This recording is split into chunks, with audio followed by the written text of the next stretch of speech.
우리는 오늘 불순종하는 삼손을 봅니다. 삼손은 하나님께서 택한 백성이죠. 게다가 택한 백성들의 영적 지도자로 세워진 인물입니다. 그럼에도 하나님 말씀이 금지하고 있는 이방인 여성과 결혼을 하고자 하고 있습니다. 분명 삼손의 부모님은 아들의 이 같은 걸음을 말립니다. 결혼이라는 것을 우리가 생각해 보면, 단순하게 생각해 보면 한 남성과 한 여성이 좋아하는 것이지만 거기에는 더 큰 의미가 있죠.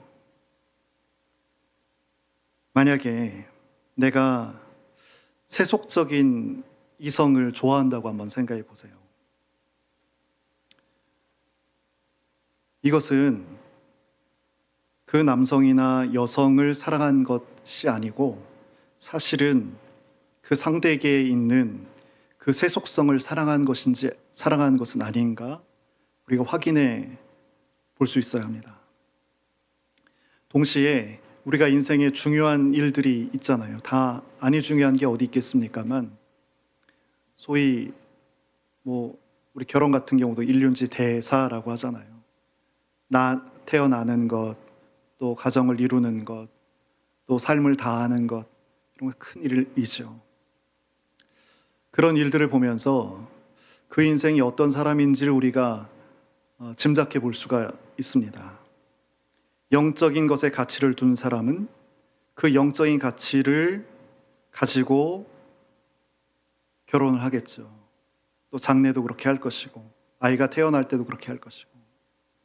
그러나 육체의 세상적, 세속적 가치를 보는 사람은, 그것을 중히 생각한 사람은 그 육적인 가치를 따라 결혼도 하고 장래도 하고 그렇습니다. 오늘 말씀은 우리에게 아주 분명하게 질문하고 있어요. 어떤 질문인가 하면, 하나님께 사명을 받은 사람이 변질될 수 있는가? 라는 질문입니다. 성경은 뭐라고 답하냐면 그렇다라고 답합니다. 또한 알면서도 죄를 지을 수 있는가? 라고 묻습니다. 이 대답은 어떨까요? 이건 역시 그렇다입니다. 여러분, 죄에는요 힘이 있습니다. 이 사실을 여러분 잊으시면 안 돼요. 저를 비롯해서 오늘 이 자리에 있는 우리 모두는 죄에서 자유로운 사람이 없어요. 죄에서 자유로운 사람이 아니에요. 우리들은 언제든지 시험에 빠질 수 있습니다. 여러분, 로마서 7장을 보면, 하시라도 여러분 로마서 7장을 열어보십시오.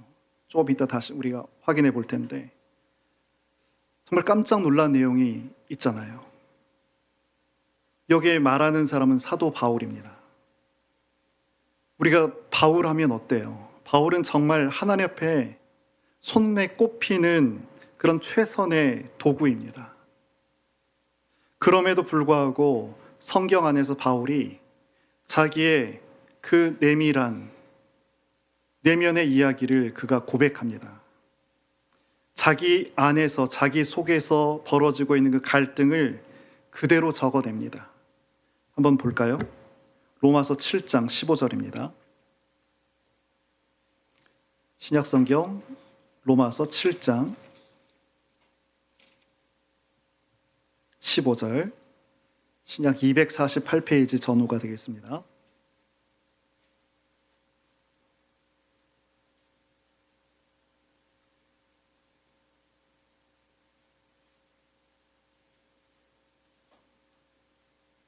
자, 우리 찾으셨으면 15절, 8장 15절 로마서. 자, 같이 한번 읽어보겠습니다. 같이 읽겠습니다. 네, 7장이라고 안 했어요.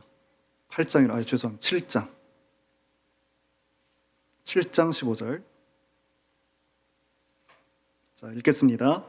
내가 행하는 것을 내가 알지 못하노니 곧 내가 원하는 것은 행하지 아니하고 도리어 미워하는 것을 행함이라.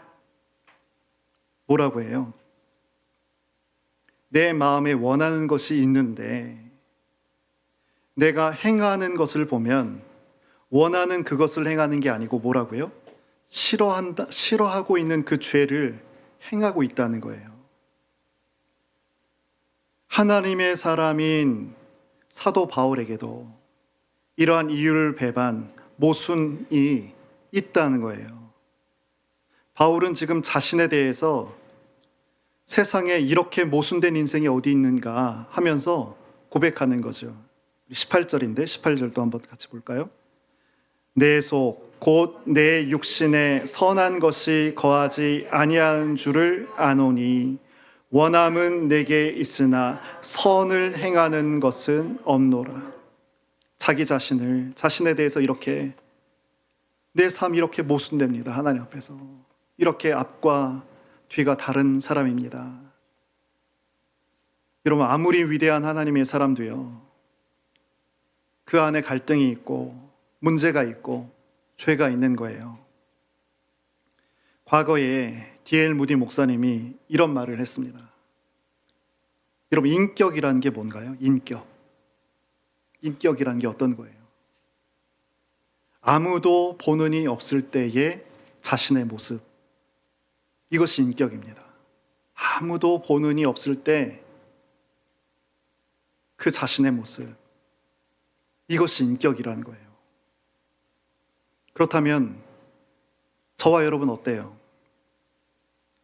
아무도 보는 사람 없을 때 그때 나는 어떤 사람입니까? 여러분? 아무 사람들이 나를 보고 있지 않을 때 나는 어떤 사람이에요?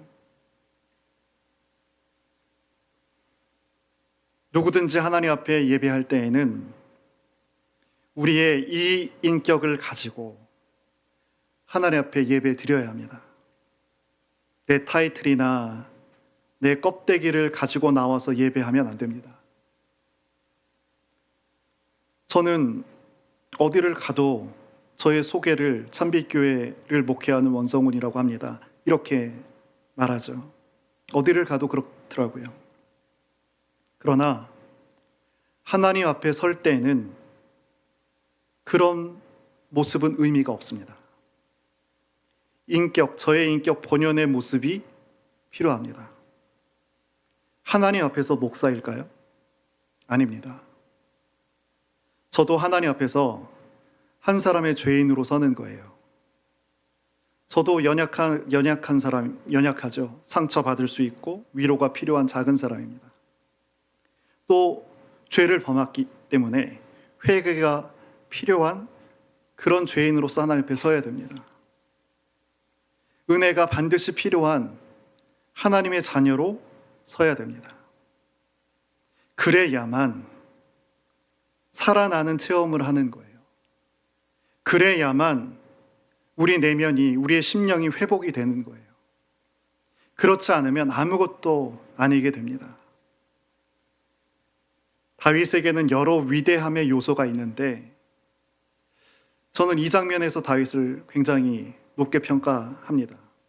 그가 자신의 타이틀, 껍데기와 다른 인생을 살아갔다는 사실입니다. 제가 이 지점에서 다윗을 높게 평가합니다. 다윗은 왕이었어요. 그런데 글을 가만히 읽어 내려가다 보면 전혀 왕 같지가 않은 거예요. 왕이라면 좀 회개도 근엄한 목소리로 좀 하고 시종들을 좌우에 수종케 하면서 마치 하나의 회개 퍼포먼스처럼 그렇게 회개도 좀 보암직하게 그렇게 할 수도 있지 않겠어요? 다윗은 그런데 그렇게 하지 않습니다. 그냥 꼬꾸라져 버렸습니다.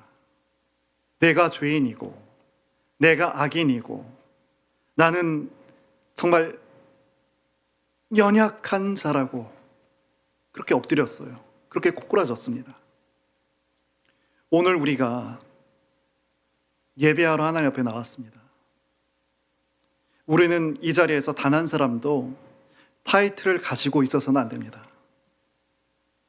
왜 우리가 교회에 나왔는데, 왜 우리가 하나님을 예배하는데도 은혜를 받지 못하는 거예요? 왜 교회에 와서 하나님을 예배하는데 왜 내 심령에 은혜가 없는 거예요? 사람이 나이가 들어가면요, 내가 이 세상 가운데 살면서 살아가고 있는 어떤 그런 지위들, 사회적인 포지션, 어떤 타이틀, 혹은 직분, 이런 것으로 자신을 인식합니다. 누구의 부모. 그러면서 무엇을 잊어버려요? 진짜 자기를 잃어버립니다. 그런 경향이 우리 가운데 있습니다. 목사여도요, 목사 같지 않은 모습으로 예배해야 합니다. 예배는 그렇게 해야 합니다. 직분자여도 직분자 같지 않은 모습으로 하나님을 예배해야 합니다. 하나님 앞에서는 우리는 목사도 중직자도 셀 리더도 아니고 그 누구도 아니고 죄인으로 서는 거예요. 나는 하나님의 돌봄을 받아야 할 병자입니다. 그런 모습으로 하나님 앞에 엎드려야 됩니다. 진정한 예배는 하나님의 영광 앞에서 모든 사람들이 다 무릎을 꿇는 거예요. 이것이 진정한 예배입니다. 그래야만 은혜의 자리로 나아갈 수 있어요. 우리가 오랫도록 예수님을 믿었음에도 불구하고 그리스도의 향기는커녕 삶에 조금의 변화도 없는 이유가 뭘까요? 하나님 앞에 나의 인격, 나의 본질이 아니라 늘 내 껍데기를 가지고 나오기 때문에 그렇습니다. 그러니까 예배가 피곤해요. 다른 곳에서는 우리의 외식이 통하잖아요. 옷 좀 잘 갖춰 입고, 또 머리도 좀 다듬고, 화장도 좀 하고, 얼굴도 낯빛도 말투도 어투도 좀 그렇게 가꾸고 꾸미면 그게 통하잖아요. 세상은 통해요. 그러나 하나님 앞에서는 외식이 통하지 않거든요. 그런데 하나님 앞에서조차 우리는 외식을 유지하고 있어요.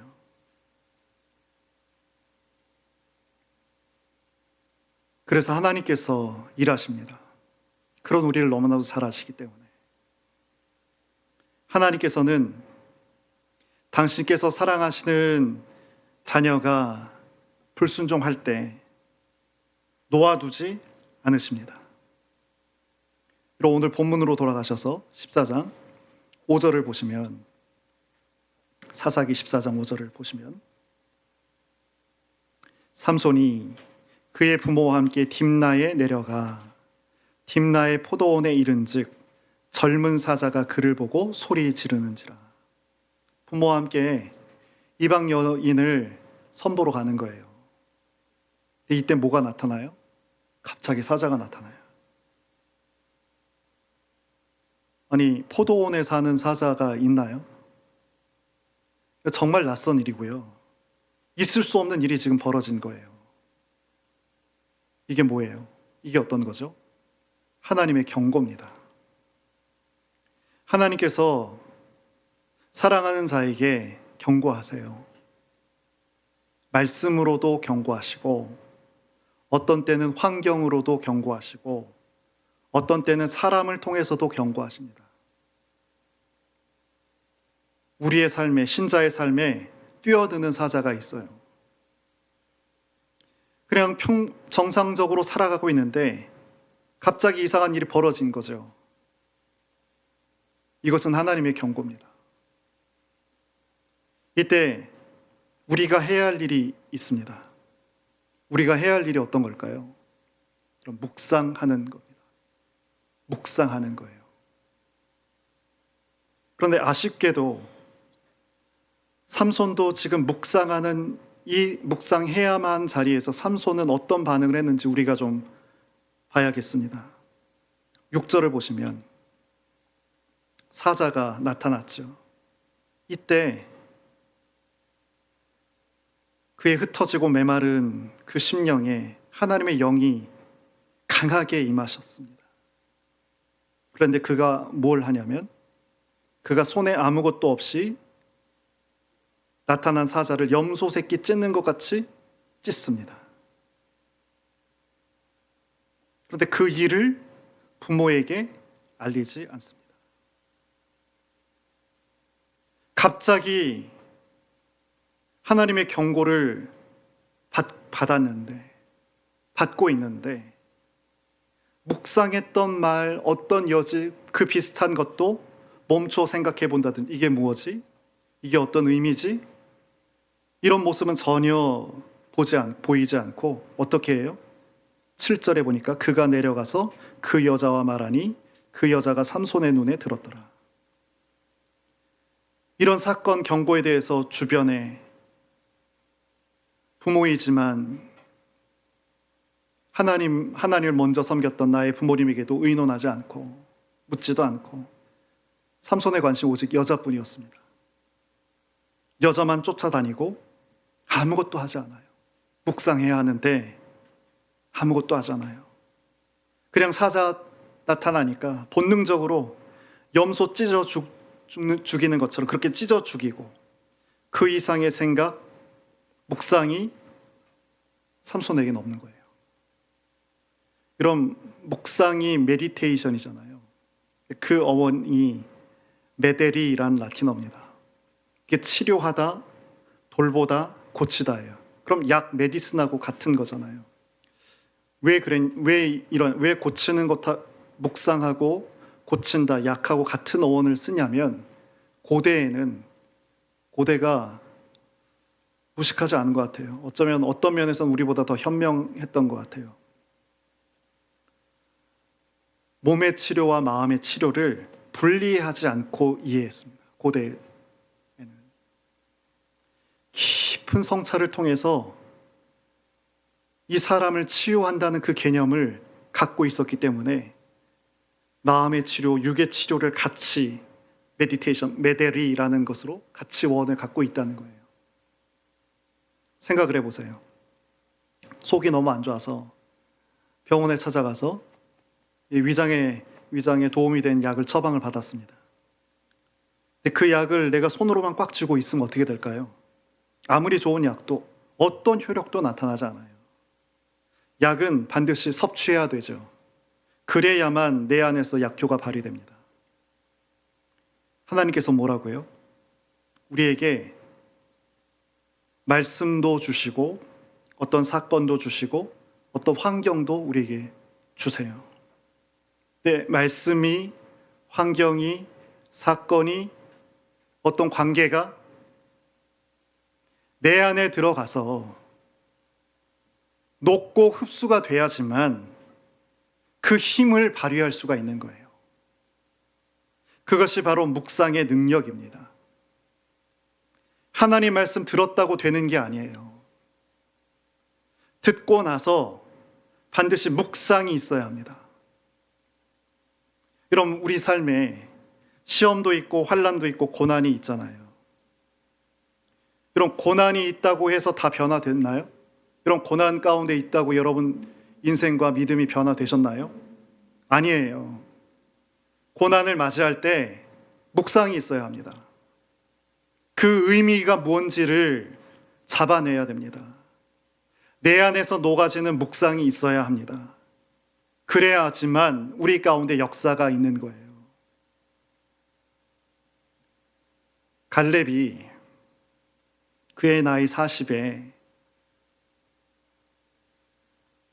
모세를 통해서 주신 하나님의 말씀을 듣습니다. 근데 이 말씀은 여호수아와 갈렙만 들은 게 아니라 모든 이스라엘 백성이 들은 말씀이에요. 그 말씀을 일부만 좀 들려드리면 내 발로 밟는 땅은 영영이 너와 내 자손의 기업이 되리라. 이것이 하나님께서 모세를 통해서 모든 이스라엘 백성에게 주신 말씀입니다. 이 말씀을 다 들었어요. 지금 우리가 뭘 지금 짚고 있죠? 말씀을 들었다는 사실이 아닌 거죠. 여러분 다 우리 말씀 듣잖아요. 말씀 아침도 듣고 매일 들으시는 분도 있고요. 유튜브 틀어서 아침 저녁 명설교가들의 여러분 말씀 들으시잖아요. 지금 들었다는 것을 지금 보는 게 아니에요. 갈렙이 몇 살에 이 말씀 들었다고요? 40살에. 이 장면이 어디냐면 여호수아 14장인데 이건 우리 나중에 이제 셀 할 때 요약해서 볼 테니까 그냥 들으시는 것에 더 집중하세요.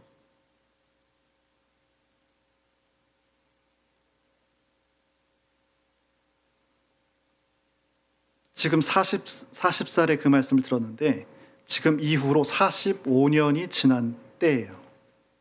이 여호수아 14장이 모세로부터 말씀을 들었던 이후에 무려 45년이 지난 시점입니다. 그러니까 갈렙은 85세가 된 거죠. 그랬는데 어떤 말을 갈렙이 하냐면 그날에 모세가 맹세하여 가로되 내가 나의 하나님 여호와를 온전히 쫓았은즉 내 발로 밟는 땅은 영영이 너와 내 자손 내 기업이 되리라 하였나이다.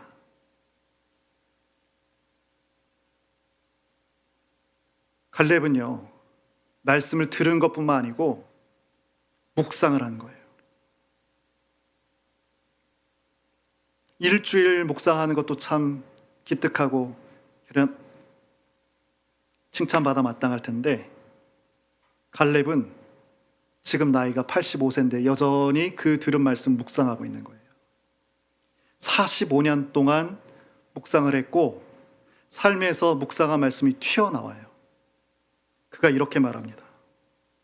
그날에 45년 전에 그날에 여호와께서 말씀하신 이 산지를 지금 내게 주옵소서. 당신 여호수아 당신도 그 말씀을 같이 들었습니다. 이것이 85세 노인 갈렙의 모든 것에서 다 은퇴하고 물러나야 할 그때에 마치 청년처럼 말씀을 묵상하고 간직했기 때문에 말할 수 있었다는 거예요. 어쩌면 이 말씀을 듣고 있는 여호수아는 미안한 얘기지만 잊었는지도 모르겠습니다. 그렇잖아요. 어떻게 45년 전 말씀을 기억할 수 있겠어요? 그런데 갈렙은 똑똑하게 말합니다. 그곳에 비록 아낙 자손이 큰 자손이 있고 또 성이 크고 견고할지라도 하나님께서 함께 하시면 말씀대로 그들을 쫓아낼 수 있습니다 라고 그렇게 나아가는 거예요. 나는 하나님께서 주신 약속을 잊지 않고 지금까지 묵상하고 있습니다. 이것이 갈렙이 우리에게 보여주고 있는 묵상의 능력입니다. 우리도 우리의 인생 가운데서 하나님의 능력이 나타나야 되잖아요. 하나님의 능력이 나타나려면 반드시 말씀을 묵상해야 됩니다. 그리스도인은 묵상하는 사람입니다. 언제? 내 인생에 사건이 발생했을 때, 내 인생에 어떤 환경이 발생했을 때, 내 인생에 내 포도원에 사자가 뛰어드는 상황이 나타날 때, 이때 묵상해야 돼요. 그러면 그 고난과 어려움과 길이 보이지 않는 그 상황 가운데에서 변화와 능력이 나타나기 시작합니다. 여러분, 그리스도인과 믿지 않는 이방인들의 대표적인 차이가 어떤 건가요? 크게 봤을 때 자연을 바라본 눈이 다르죠. 이방인은 자연을 두려워합니다. 그러나 신자는 자연을 객관화합니다. 이것이 굉장한 차이를, 중요한 차이를 만들어냅니다.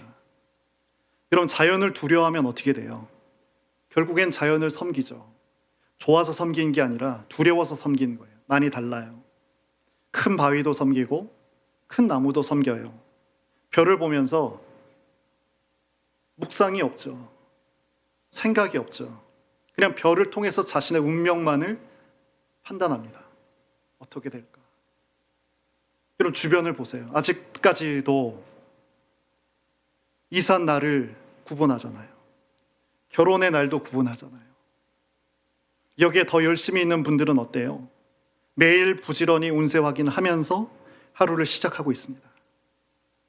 그런데 우리는 어떤 사람입니까? 하나님께서 우리 신자에게 자연을 통치하고 다스리라 라고 명령을 받은 사람입니다. 그런데 여전히 많은 인생은 자연의 지배를 당하고 있고 또 자연을 숭배하면서 살고 있습니다. 은연중에. 그리스도인은 자연을 숭배한 사람이 아니죠. 어떤 사람이에요? 자연을 바라보는 사람입니다. 지난주 계속 여러 날 비가 왔잖아요. 오늘 이렇게 환합니다. 오늘 날씨 이렇게 화창하다고, 기온 좀 오른다고, 생각 없이 묵상 없이 이 하루 때문에 여름을 생각하나요? 그동안 흐렸고 해가 짱짱하고 기온이 계속 올라가고 그런다고 오늘을 통해서 여름을 생각한 사람이 있나요? 그렇지 않죠. 관찰해 봤기 때문에, 경험해 봤기 때문에, 계절이라는 것은 역행하지 않는다는 것을 알고 있기 때문에, 그래서 어리석음이라는 것을 범하지 않죠. 성도가 이 신앙생활을 해 나가게 되면 기도하는 사람이 됩니다. 묵상하는 사람이 되고요. 과학적인 사람이 됩니다. 이론적이라는 것을 말하는 게 아니에요. 여기서 과학적이라는 것은 이 말입니다. 2번 실수하지 않는 인생이 된다는 거예요. 2번 실수하지 않는 인생. 정말 그리스도인이 예수님을 잘 믿게 되면 잘 믿을수록 성화를 이루어갑니다. 왜냐하면 잘못을 하나씩 고쳐가기 때문에 그렇습니다. 또한 예수를 잘 믿게 되면 감각으로 살지 않게 됩니다. 그는 반드시 관찰과 연구의 사람, 묵상의 사람이 되고 전문가가 되어집니다. 그래서 삶이 변화되어집니다. 1년 전의 내 모습과 지금의 모습이 다르고 또 그리고 1년 이후의 모습이 달라집니다. 오늘 이 같은 공간에 있는 우리 모두 완벽한 사람이 없잖아요. 완벽한 사람 한 사람도 없어요. 다 문제투성이고 연약한 사람들입니다. 그러나 그리스도인은 이런 삶의 어려움과 낭패, 어려움 이런 것을 통해서 깨닫는 사람이에요. 깨닫는 사람이에요. 묵상하면서 그래서 한 가지씩 변화가 되어지는 거예요. 그래서 결국엔 어느 자리까지? 그리스도의 장성한 분량까지. 감히 우리가 예수님의 그 자리까지 나아갈 수 있게 되는 거예요. 동시에 이 삶 가운데서는 우리의 맡겨진 분야들이 있습니다. 다 있습니다. 나이가 젊든 많든 어떻든 우리에게 맡겨진 분야가 있는데 그 분야에서 전문가가 되어집니다. 어떻게 해요? 저의 경우를 보면 어느덧 저도 이제 성도의 얼굴을 보면서 말씀을 몇 마디 나누게 되면 이분의 영적인 상태가 어떤지를 알 수 있게 됐어요. 이것을 제가 모른다면 저는 아직까지 이방인 목회자이죠.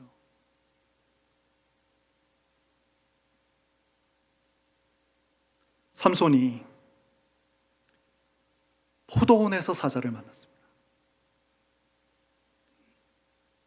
삼손이 해야 할 일이 있다고 했죠? 묵상입니다. 내 삶에 어찌 사자가 출현했는가? 내 삶에 문제가 있는 것은 아닌가? 내가 지금 이방 여인을 향하고 있는 것은 잘못된 일이 아닌가? 여러분, 시험 당할 수 있어요. 하지만 묵상하면 주님께로 돌아갈 수 있습니다. 헛된 곳에서 인생을 낭비하지 않을 수 있습니다.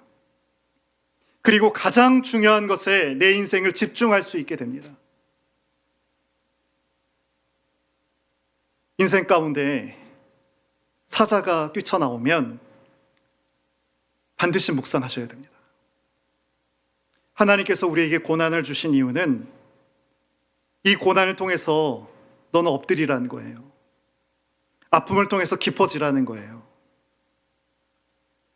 특별히 이 고난 가운데는 엄청난 영적 창조의 에너지가 함께 동반됩니다. 고난만큼 큰 에너지가 없어요. 이런 바울을 보세요. 그의 서신 대부분이 감옥에 있었을 때 기록됐습니다. 사도 요한은 또 어때요? 밤모섬의 유배 가운데 그가 하나님의 영광을 보면서 요한계시록을 썼습니다. 성경 밖에서도 그 버밍햄 교도소에 있었던 수감되었던 마틴 루터 킹 목사, 이분도 미국 남부 버밍햄이잖아요.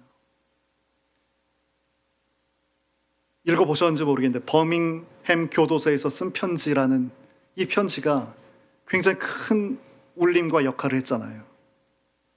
그 편지글을 바라보면 지금도 회자되는 인용, 지연된 정의는 정의가 아니다. 이분이 쓴 표현입니다. 소망 가운데, 희망 가운데 사랑을 말하고 용서를 말하고 미래를 말합니다. 이 고난이라는 것에는요, 영적 창조 에너지를 주는 능력이 있어요. 이때를 붙들어야죠. 이것을 붙들어야죠. 이때에 묵상해야죠.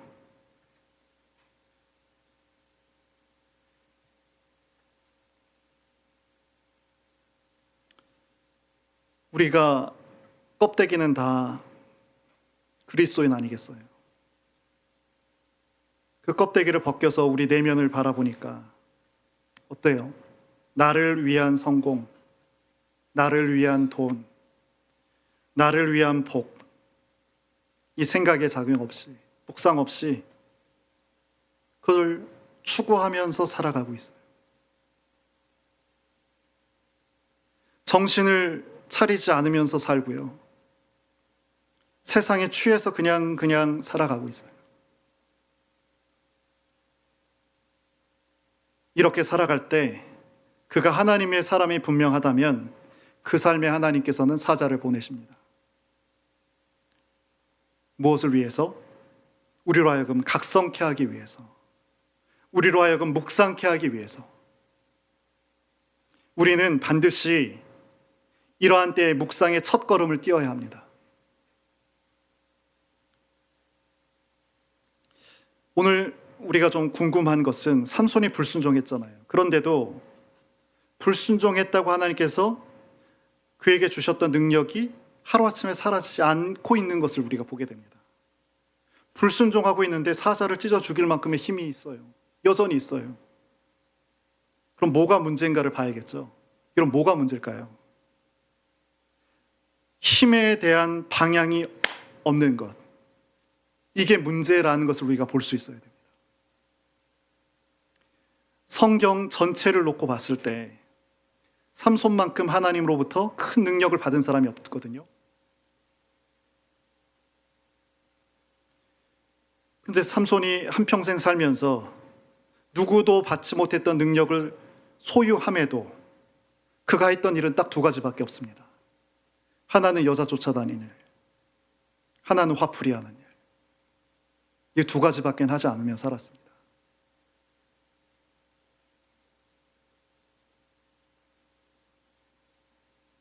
우리가 사람들과 먼 사람도 가까운 사람도 요즘 대한민국에서 대체로 가까웠던 멀던 내 친구건 내 부모건 내 자녀건 내 형제건 간에 평가하는 기준이 어떤 거예요? 가진 것, 소유하는 것, 그것으로 평가를 많이 하고 있어요. 그런데 보니까 오늘 삼손이 어떤 인물이에요? 삼손이 가지고 있는 것을 능가한 사람이 세상에 없을 만큼 많은 것들을 소유하고 가진 인물이 삼손인 거예요. 그런데 그런 그가 행복한 인생이었나요? 그랬던 그가 하나님께서 기뻐하시고 인정하신 그런 인생이었나요? 그렇지 않습니다. 그렇다면 한번 스스로에게 한번 물어보시죠. 질문해 보시죠. 나는 앞으로도 여전히 가진 것과 소유 중심의 삶과 생각으로 살아갈 것인가? 한번 물어보세요. 여러분, 요한계시록으로 한번 가보시죠. 요한계시록 맨 마지막 성경 3장 8절입니다. 요한계시록 3장 8절.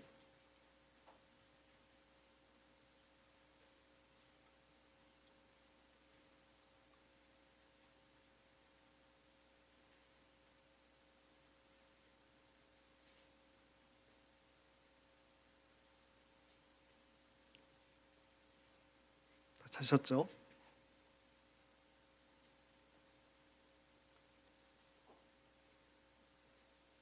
같이 읽어보겠습니다. 3장 8절입니다. 시작. 볼지어다 내가 내 앞에 열린 문을 두었으되 능히 닫을 사람이 없으리라. 내가 내 행위를 아노니 내가 작은 능력을 가지고서도 내 말을 지키며 내 이름을 배반하지 아니하였도다. 여러분, 중간에 내가, 예수님께서 내 행위를 안다. 여기서 너는 빌라델비아 교회를 말합니다. 내가 작은 능력을 가지고서도 내 말을 지키며 내 이름, 예수님의 이름을 배반하지 않았다.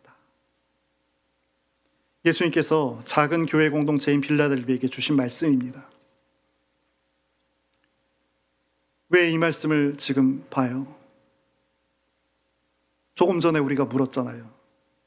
이 세상은 가진 것과 소유를 통해서 나뿐만 아니라 상대를, 우리를, 또 기독교도, 성도도 그렇게 평가하고 있잖아요. 근데 예수님께서 지금 어떻게 말하세요? 다시 한번 여러분 보십시오. 하나님께서 큰 능력을 주시면 사랑을 더 받는 것이고 작은 능력을 주시면 하나님의 사랑을 덜 받는 것일까요? 그렇지 않아요. 우린 아닙니다라고 얘기하셨지만 사실은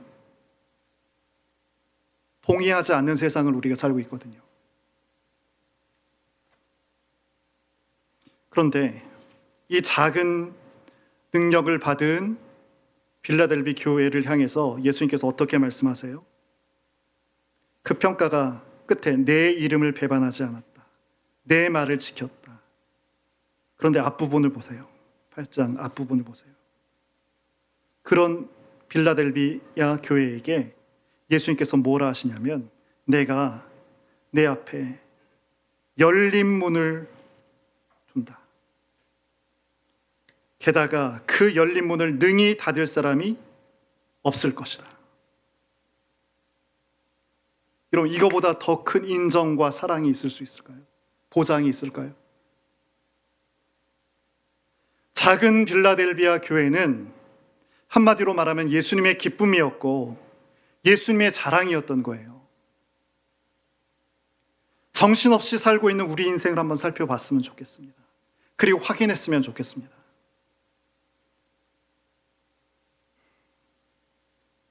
내 인생에 언제 사자가 나타났나요?